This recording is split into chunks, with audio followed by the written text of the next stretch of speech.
नमस्कार। विजय लक्ष्मी चंद्र संचालित आर चंदा क्लासेस जूतर फिर आपका स्वागत। जर्नल से संबंधित सारे वीडियोस, अकाउंट की पहचान, विशेष व्यवहार सब कुछ देखने के बाद अब हमारा चैप्टर है खाता बही लेजर। जर्नल के बाद सेकंड चैप्टर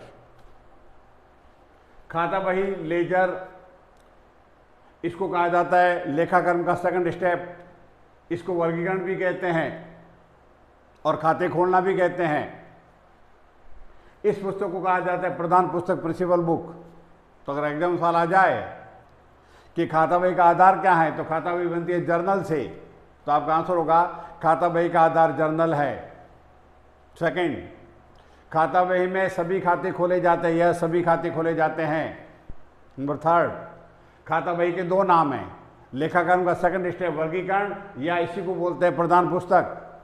अगला सवाल, खाता बही में खाते खोलने की प्रोसेस, प्रक्रिया को क्या बोलते हैं? खतौनी करना, पोस्टिंग। तो जर्नल में जो एंट्री बनी हुई है उस एंट्री से खाता बही में खाते खोलने की प्रक्रिया को खतौनी कहा जाता है, पोस्टिंग कहा जाता है। नंबर दो, अगला पॉइंट, खतौनी के नियम क्या है? तो उससे पहले मैं बता दूं आपको, खाता जब खोला जाता है तो प्रत्येक खाते में 8 कॉलम होते हैं। लेफ्ट साइड में 4 कॉलम, राइट में 4 कॉलम। देखिए यहाँ पे एक एंट्री है Ram account debit to sales. मैंने माना ये एंट्री 7 तारीख को बनी थी।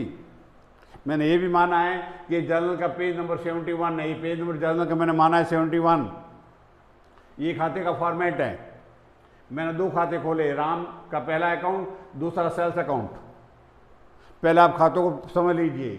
लेफ्ट में 4 column, date, particular, JF, amount, ये डेबिट साइड। राइट में भी डेट, पर्टिकुलर, जेएफ और अमाउंट। सेल्स अकाउंट में वही डेट, पर्टिकुलर, जेएफ और अमाउंट, डेट, पर्टिकुलर, जेएफ और अमाउंट। तो एकदम सवाल आ जाए कि खाता में जो खाता खोला जाए तो उससे कॉलम की संख्या कितनी होती है? कॉलम 8 होते हैं। बाईं तरफ 4 कॉलम जिसे बोलते हैं डेबिट साइड, दाईं तरफ 4 कॉलम जिसे बोलते हैं क्रेडिट साइड। पहला कॉलम डेट, दिनांक, सेकंड विवरण, थर्ड जीएफ, चौथा अमाउंट। अगला सवाल पूछेंगे, यहाँ डेट कौन सी दर्ज होती है? खतौनी करने की या व्यवहार की? तो आपको हमेशा याद रखना है, डेट वाले कॉलम में डेट वही दर्ज की जाएगी जो एंट्री की। बस यहाँ आपने 7 तारीख को एंट्री बनाई तो यहाँ पे 7 तारीख है, देख लीजिए ये एंट्री 7 तारीख को थी तो यहाँ पे 7 तारीख लिख दी। अब चाहे आपने एंट्री उसी दिन बनाई, पोस्टिंग उसी दिन की, 1 महीने भर बाद की, 4 महीने बाद की, उसे कोई फर्क नहीं पड़ेगा। यहाँ डेट ऑफ पोस्टिंग नहीं आएगी, डेट ऑफ ट्रांजेक्शन। जिस तारीख को जर्नल एंट्री में ट्रांजेक्शन की डेट है वही डेट यहाँ पे आएगी डेबिट में, दी सेम। सेकंड कॉलम में पर्टिकुलर का, वहाँ क्या लिखा जाएगा? वहाँ पे पोस्टिंग खतौनी लिखी जाएगी, उसका नियम मैं बता रहा हूँ। नेक्स्ट है जीएफ, इसका मतलब है जर्नल फोलियो, अर्थात यहाँ ये बताना पड़ेगा कि ये अकाउंट की जो एंट्री है वो जर्नल का पेज नंबर कौन सा है। बस कंसेप्ट ध्यान रखिए। जीएफ करते चाहे यहाँ पे हो चाहे यहाँ पे हो, दोनों तरफ जर्नल का वो पेज नंबर जहाँ एंट्री बनी हुई है। मैंने माना था कि Ram account debit to sales, Ram को उधार माल बेचा, वो मैंने माना था पेज नंबर 71 है। तो देखिए यहाँ पे मैंने 71 लिखा है, यहाँ पे मैंने 71 लिखा है, यहाँ पे मैंने 7 तारीख लिखी है, यहाँ पे मैंने 7 तारीख लिखी है। तो ये कंसेप्ट है आपके खाते की पहचान का। तो अगला सवाल बनेगा आपके कि लेजर में जो खाता खोला जाता है उसमें कॉलम कितने होते हैं? तो आपका आंसर होगा कॉलम 8 होते हैं। लेफ्ट साइड में 4 कॉलम, डेट, पर्टिकुलर, जेएफ और अमाउंट। दी से वापस राइट साइड में डेट, पर्टिकुलर, जेएफ और अमाउंट। डेट कौन सी दर्ज होती है? अगला सवाल, तो डेट वही दर्ज होगी जो जर्नल में ट्रांजेक्शन की है। आपने खतौनी कौन सी तारीख को की है? सेम डे की है, 2 साल बाद की है या 20 दिन बाद की है, ध्यान नहीं रखना है। जेएफ में क्या लिखा जाएगा? जर्नल फोलियो, अर्थात जर्नल का वह पेज नंबर जहाँ एंट्री बनी हुई है। मैंने माना था कि Ram account debit to sales की एंट्री पेज नंबर 71 पे, तो देखो मैंने यहाँ भी 71 लिखा है, यहाँ भी 71 लिखा है। अब आता है खतौनी का रूल क्या है। 90% बच्चे इसमें गलती कर जाते हैं। मैं आपको बता देता हूँ, खतौनी का सिंपल नियम है, 2 लाइन का और मात्र 20 सेकेंड का।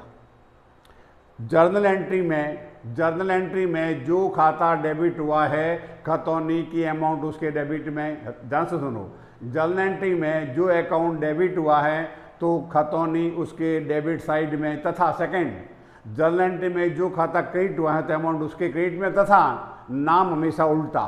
देखिए नियम क्या है, जो खाता एंट्री में डेबिट हुआ है तो खतौनी उसके डेबिट में, जो अकाउंट एंट्री में क्रेडिट हुआ है तो खतौनी उसके क्रेडिट में। यहाँ पे राम अकाउंट एंट्री में क्या हुआ, डेबिट हुआ है, तो देखिए आपको ये 4000 रुपये राम के डेबिट में लिखना है। ये देखो राम अकाउंट है, मैंने डेबिट साइड में लिखा है 4000 रुपया। नंबर 2, सेल्स अकाउंट क्रेडिट हुआ है तो ये सेल्स अकाउंट है, इसके क्रेडिट साइड देखो मैं लिखा है 4000 रुपये। बस डेबिट के अमाउंट डेबिट में, क्रेडिट के अमाउंट क्रेडिट में। नाम उल्टा, राम में नाम लिखा जाएगा टू सेल्स, सेल्स लिखा जाएगा बाई राम। अर्थात एक परंपरा है, डेबिट में 2 आएगा, CR में बाई आएगा, नाम ऑपोजिट, राम में सेल्स का और सेल्स में राम का। तो सिंपल, आपके 10 से 12 सवाल बन जाते हैं इस वीडियो में। पहला, प्रधान पुस्तक किसे बोला जाता है, खाता बही को। ये लेखाकर्म का सेकंड स्टेप है, इसे वर्गीकरण कहा जाता है। खाता बही में सभी खाते खोले जाते हैं। खाते खोलने की प्रोसेस को खतौनी कहते हैं। खतौनी का नियम है, जो अकाउंट एंट्री में डेबिट हुआ है खतौनी पोस्टिंग उसके डेबिट में, जो अकाउंट एंट्री में क्रेडिट हुआ है पोस्टिंग उसके क्रेडिट में। कौन सी तारीख को दी, सेम तारीख जो कि व्यवहार की तारीख है। ये किसका, इसका आधार क्या है, जर्नल। नंबर 2, खाता बही बनने से सारी सूचनाएं एक जगह मिल जाती हैं, अतः खाते का फॉर्मेट में 8 कॉलम होते हैं, लेफ्ट में 4 और राइट में 4। पोस्टिंग कैसे होती मैंने आपको समझा दी है। ये बेसिक पॉइंट था खाता बही के संबंध में। मेरे ख्याल से बहुत इजीली आपको समझ आ गया, मैं पहले कर चुका हूँ। अकाउंट की पहचान, एंट्री बनाना सबसे इंपॉर्टेंट है, बाकी हर चैप्टर टिप्स से होगा और भगवान चाहेगा तो आपके सारे क्वेश्चन एग्जाम में अकाउंट ऐसे की बुक कीपिंग की 25 के 25 सवाल सही होंगे, ऐसा मैं ईश्वर से दुआ करता हूँ। विश्वास भी आपकी मेहनत पे और भगवान की आपकी कृपा है। आपका दिन शुभ हो।